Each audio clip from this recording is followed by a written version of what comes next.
Hello and welcome back to Recapped Movie. Today, we will review an American drama titled Banker. At the start we see a little black boy named Bernard is a shoe-shining boy. He is an intelligent boy and chooses to set up his stall in front of the bank intentionally so that his customers are all rich white people. He doesn't care about the little money earned by shining shoes. He works slowly so he can hear the financial secrets white people are talking about while they wait. As soon as they leave, the little boy would write it down in a notebook. All he really wants is the valuable financial knowledge which he heard from them. From a very young age he knows that his lifelong dream is to become a banker. 1939 in Texas, a place where black people are oppressed by severe discrimination. His father tells him sadly that his dream is impossible, but Bernard's eyes show determination against all odds. 15 years later, the grown-up boy moves to Los Angeles with his wife, Eunice, and children. The racial discrimination here is not as serious as in his home, so he decides to start his business here. A family of 3 has to live in a dilapidated utility room of one of his relatives. Bernard promises to his wife that they will move out soon. He starts as a real estate agent and searches for houses for sale everywhere in the city. He finds that the black community in Los Angeles is overcrowded, while the white community still has many empty houses. Black people have rental needs and financial strength, but there is no market. This is a great business opportunity for real estate speculation and renting. He sees a white-owned apartment with weeds on the front door, obviously not in very good condition, but he sees the advantage of the house's location, which is adjacent to the black area. He goes to the owner and says that you only rented out half of the apartment, so why do not you sell it to me? I will give you $30,000 now and I'll give you another $5,000 when I rent out all the rooms. Although the owner admires his idea, but he doesn't want to do risky business. Bernard expresses his understanding before leaving. He suddenly glances at the owner's calendar, which shows that it is given by a local bank manager,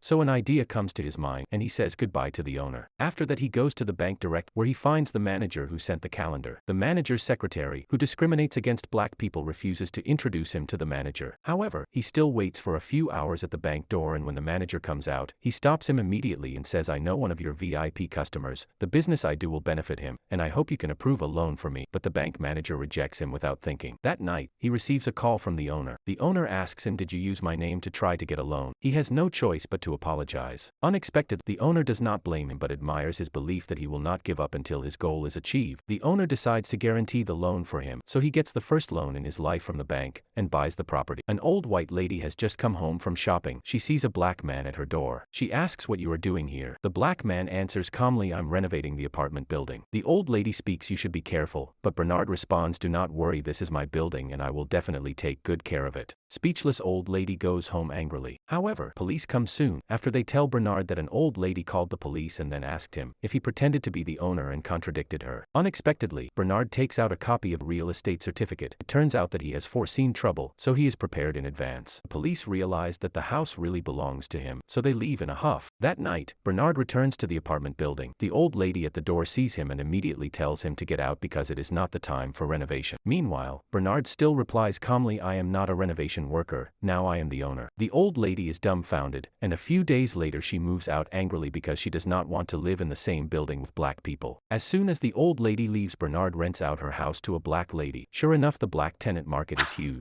As he has foreseen, the building is quickly filled. Bernard gives the negotiated follow-up payment to the former owner. The former owner admires Bernard very much and offers to start a business with him. Bernard chooses the house and calculates the income, and the old owner negotiates the transaction and signs the contract with him in front. White people won't know that they are doing business with black people. Later they will split the revenue. Bernard readily agrees. The cooperation between the two goes very smoothly and they make a lot of money immediately. Bernard also moves from an apartment block to a mansion. Shortly after providing a happy life for his beloved family. This is his wisdom: when someone discriminates against him, he will not punch back because then he will fall into other people's game rules. He wants to play his own rules. Rational economic and maximum profit is his ultimate goals. However, life does not always go smoothly, and challenges can arise at any moment. Former owner who works with Bernard is old and frail and dies suddenly. A few years later, his equity in the company is inherited by his wife. This woman severely discriminates against black people and doesn't want to cooperate with Bernard. She contemptuously offers to buy Bernard shares at a very low price, and if he disagrees, she will sue him. Bernard is not willing to be treated so unfairly, so he decides to go to court, but he had to find someone to testify to prove his cooperative relationship with the old owner. He thinks of the bank manager, but the manager has already cooperated with the widow and avoids Bernard. Extremely disappointed, Bernard stands in the bank and looks around the neat and tidy bank building. Shows systematically discriminatory fangs just because of the color of his skin. He is often scorned when he walks into the bank. A bold plan gradually rises in Bernard's mind. There are 4 banks in one building and each of them has closed doors for black man. At this moment, Bernard's mind generated a genius idea. He says, I will buy this building and see who of you dares to discriminate against me. So Bernard finds Joe, another black real estate developer in Los Angeles, and tells him his plans. At first Joe thinks he is out of his mind because the land price of building is extremely high, and never has a black person ever bought land in downtown. But after discussing it for a while, Joe discovers that Bernard is not a delusional man, but a thoughtful rationalist. He buys the building because as long as he owns the building, the bank inside will serve him. They dare not refuse to give him a loan. They will also disclose the real estate trend to him southwest, that his real estate business will be smoother. Joe is shocked by his idea, but after thinking about it, he believes it will work. Although he is extremely wealthy, he is also subject to white people everywhere, and if he can step on white bankers on white land, he will make more money. However, they still cannot negotiate transactions with white people directly, so they need a white person as an agent. In this regard, Bernard already has an idea in mind. Matt, who has been helping him with renovation. This guy is an honest man. He's also very ambitious, just a little inexperienced. So, Bernard and Joe set out to train Matt. They comprehensively teaching him golf, high-class manners, mathematical thinking, and real estate. Matt lives up to expectations and quickly becomes proficient at golf. While playing golf, he can calculate real estate valuations just like a young and promising entrepreneur. At a golf club, Matt meets the owner of the bank building. Of course, this encounter is also arranged by Joe. The conversation goes well. Matt gets the chance to buy the building and the rest will be negotiated, but Matt doesn't know how to do it. But before the negotiation, Bernard helps Matt make all the preparations. He first counts the number of lights on in the building, calculates the vacancy rate of the building, and then gets the building estimate value through the building's annual revenue and operating costs. Bernard prepares any numbers that might be involved and asks Matt to memorize these numbers before meeting with the owner. As a result, no matter how the big boss bluffs about his property, Matt is always one step ahead and gives out the exact number, which shocks the big boss. The accountant beside him is also dumbfounded. They all think that they have encountered a math genius and can't fool him at all. In the end, Bernard gets the building that is initially priced at more than $2.4 million for just $1.56 million.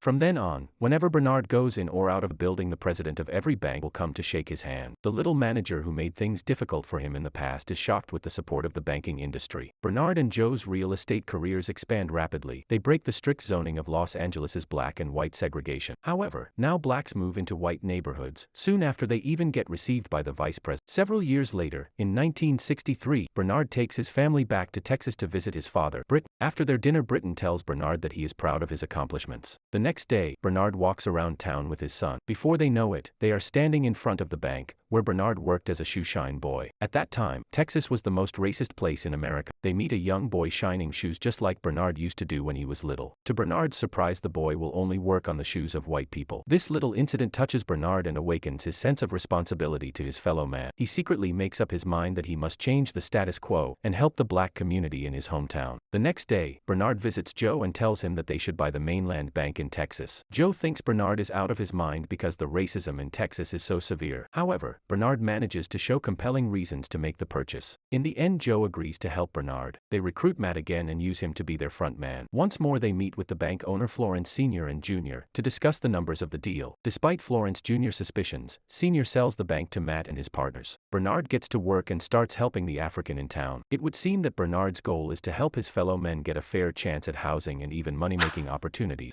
Things go well for a time, until Florence Jr. starts investigating the loans that their bank approved. One day, Florence follows Matt and meets up with Bernard and Joe. He confronts them about the loans they approved and threatens them with a letter from the U.S. Treasury Department. He says that the department will inspect the bank's operations in 1 month. As Florence Jr. leaves, the guys discuss their next move. During that time, Matt comes up with a suggestion. He suggests that they buy another bank and transfer the problem loans from mainland to that bank. They discuss the purchase of the Bank of Marlin, and Bernard says the main problem is overseeing the operations of the bank. In response, Matt suggests that he be allowed to run the new bank. Bernard expresses his discomfort with the idea, but he eventually settles with letting. Eunice keeps an eye on Matt. In the end, Matt gets to run his bank just like he wanted. The next day, Matt meets up with a lawyer and starts signing loan contracts on his signature. Sometime later, Matt receives a call from Florence Jr. regarding clients that want to withdraw all their money from mainland. To make matters worse, a federal bank examiner arrives at Marlin to help Matt. Bernard forces himself to dress up as a janitor Southwest He can get close during the meeting. Unfortunately, it does not make a difference since the examiner discovers a critical problem on several loans. Bernard is in disbelief that the absurd loans got approved. Eventually, they learn that it was Florence Jr.'s doing all along. It turns out that while rushing to run his bank, Matt skipped protocols and used a lawyer that Florence recommended, through that Florence was able to sneak in the problematic loans. Sometime later, Bernard and Joe tell Matt that the most rational move they can make is to walk away from the bank of Marlin, unwilling to let his bank go. Matt makes a move without letting his partners know. Joe learns about his move the next day and rushes to Mainland Bank with Bernard. They confront Matt about the loans while Florence watches the spectacle with a proud look on his face. Bernard tells Matt to get their books, but it's too late. The federal bank examiners arrive to revoke Mainland Bank's license to operate. While leaving the building, the FBI arrests Bernard and Joe. Bernard tries to stand his ground, but it's a futile struggle. Sometime later, Bernard and Joe meet up with their lawyer. They learn that their case got dragged along with some racial politics in the country. Meanwhile, Matt talks with Senator McClellan about testifying against his partners in exchange for his freedom. Matt contemplates his next move that night and makes a phone call. Matt follows McClellan's suggestions and testifies against his partners. That day, Bernard also meets with McClellan and listens to his proposal. He gives him a choice to take an immunity deal and confirm Matt's testimony, or Bernard can say whatever he wants and go to jail. Bernard decides to say the words that have been kept in his heart for years. He talks about racial discrimination in the country. Shortly after that, both Bernard and Joe's fortunes got decimated after the hearing. The two also get sentenced to federal prison. Florence Jr. purchases the Mainland Bank for a small fraction of the price paid by Bernard and Joe. Meanwhile, Matt never get charged with any crime. Several years later, Bernard and Joe get out of prison. Eunice finds it strange that the two men seem happy even after losing all their fortune. Joe reveals that they have properties next to each other in the Bahamas. Eunice is in disbelief and asks Bernard how that happened. It turns out that the man Matt called the night before his testimony was Bernard. He told to Bernard about the senator's deal and apologized to him. In return, Bernard asked Matt favor before the government could seize their assets. In the end, we learned that Bernard and Joe's residential properties were instrumental to the fight against housing segregation in law. They still have two mansions next to each other in Bahamas. That is all for today. Thanks for watching the video. If you enjoyed it, consider liking the video and subscribing to our channel. It helps us a lot.